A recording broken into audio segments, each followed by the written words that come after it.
இங்க நம்முடைய 40 வருடத்துக்கு ஒரு முறை அத்திவரதர் மக்களுக்கு அருள் புரிந்தார். உங்களுக்கு தெரியும், அதிமுக ஆட்சியில் தான் இன்றைக்கு அத்திவரதர் எழுந்தருளிது இன்றைக்கு மக்களுக்கு அருள் புரிந்தார். கிட்டத்தட்ட அந்த விழாவில் 60 லட்சம் பேர் கலந்துக்கிட்டாங்க. இந்த காஞ்சிபுரம் நகரமே சிறப்பு பெற்றது.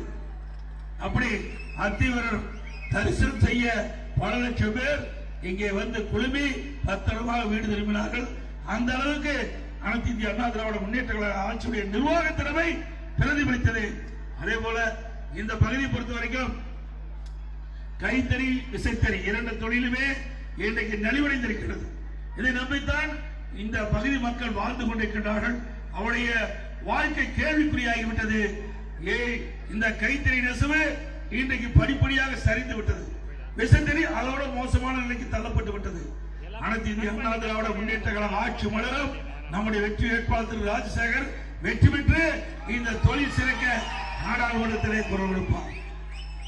இன்னைக்கு பாரதிய ஜனதா கட்சி தேர்தல் அறிக்கையில இந்த கைத்தறி பற்றியே குறிப்பிடல, இந்த நெசவாளர் பற்றியே கவலைப்படாத ஒரு அரசாங்கம், மத்தியிலே ஆளுகின்ற அரசாங்கம். இன்னைக்கு தேர்தல் அறிக்கையில படிச்சு பார்த்தேன், இந்த கைத்தறி நெசவாளர்களுக்கு எந்தவித நன்மைகளும் கிடைக்கின்ற ஒரு செய்தி கூட இடம்பெறல, எந்த திட்டமும் இடம்பெறல. ஆனா அதிமுக ஆட்சி இருக்கின்ற பொழுது இந்த கைத்தறி நெசவாளர்களுக்கு மானியம் வழங்கப்பட்டது, கைத்தறி நெசவாளர்களை பாதுகாக்கப்பட்டது, இந்த தொழில் பாதுகாக்கப்பட்டது அதிமுக ஆட்சியில. அதோட இந்த காஞ்சிபுரம் என்று சொன்னாலே பட்டு தான் நினைவுக்கு வரும். இன்னைக்கு அகில உலகில் பட்டு விற்பனை எங்கே என்று சொன்னால் காஞ்சிபுரம் தான் பட்டு விற்பனைக்கு பெயர் பெற்றது. பட்டு நெசவு காஞ்சிபுரத்தில் அதிகமா இருக்கின்றது. அப்படி காஞ்சிபுரம் சிறப்பு மிக்க ஒரு நகரமாக இன்றைக்கு திகழ்ந்து கொண்டிருக்கின்ற நேரத்தில் செய்தியை எடுத்து சொல்லி இந்த தொழிலெல்லாம் சிறக்க வேண்டும், இந்த தொழில் சிறக்க வேண்டும் என்று சொன்னால் அதற்கு தக்க நடவடிக்கை எடுக்க வேண்டும். ஆனால் மத்திய மாநில அரசுகள் இந்த மக்களுக்கு தேவையான திட்டங்களை எதுவும் இதுவரை செய்யவில்லை.